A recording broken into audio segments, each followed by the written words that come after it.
Here with Canes, Virginia coach and a new Baseball Hall of Famer, Billy Wagner. Billy, man, good to see you. Appreciate the time. Yeah, thanks for having me. It's good to be out here when it's cool.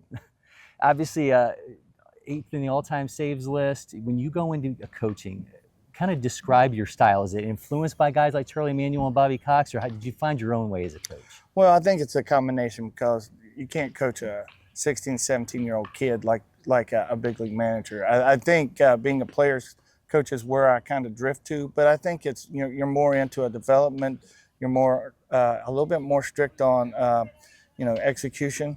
And not so much about some of the things they're not ready for. So I think my coaching style kind of drifts towards the player side. But when they get into games like this and they're on TV and they're playing in the high anxieties, I try not to say a lot because I think the biggest model is this game is hard.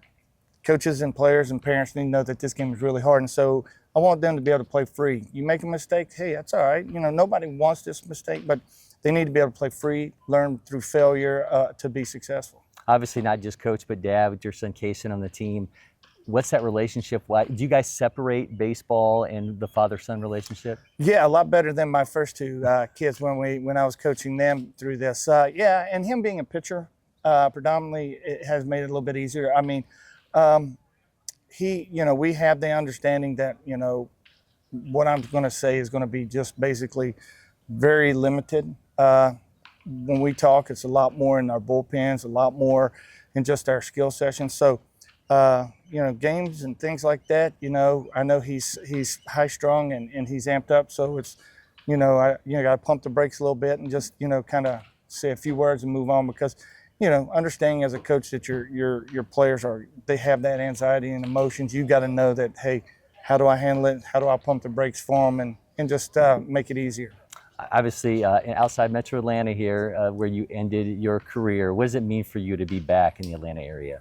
Well, Atlanta always holds a special place because I was a big Braves fan. Everybody was. We all grew up as a Braves fan with TBS and stuff like that. But to end my career with the Braves, playing for the legendary Bobby Cox is always a plus, and fond memories with Chipper and a lot of those guys. But I always enjoy coming back. It's always a great environment.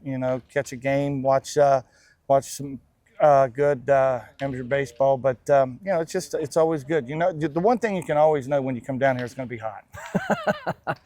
Obviously, July 27th is looming. Congratulations on the induction to the Baseball Hall of Fame. Last year on the ballot, did you have any thoughts of maybe this isn't going to happen? Did you? Where was the hope at? Obviously, you were trending in the right direction. Well, yeah, trending, but it's one of those things, glass half empty type things, because you're sitting there and everybody goes, hey, the year before I'd missed out on 5 votes, and then they say, hey, nobody's ever missed, and you're always like, well, there's always that one. There's always going to be that somebody, and so when it happened, I was very emotional. It's been out of the game for 15 years at that point.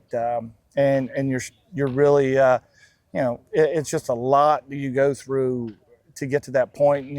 I definitely thought I was going to be in, but it's just, when that phone call comes, it's just that biggest relief and load off your shoulders. So, I'm very blessed, very humbled that I get that opportunity. But I'm glad that part of this is over. Do you have this? Is the speech already? Is it ready? Are you still tinkering? Always tinkering. I've still got about 8 days, and so.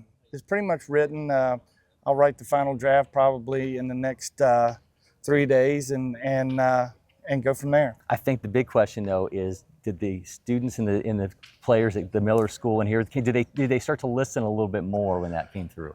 You know what? It was great. They've been really good because they were there when I missed out on 5 and they understood how hard it was. But they've been so supportive, and I try to keep that away from them because it's real easy to go, well, listen, I'm a Hall of Famer, it's a big leaguer. I try to keep that away from them and be just a coach, and I think they view that. I think they also know what my history brings, but I also think they know that this is truly about them. I don't want to coach and go, hey, wins are about me. It's never going to be about me. And so we try to separate that, and they're great about it. Well, Billy, congratulations on that honor. Well, Thanks for the time. I appreciate it. Thank you.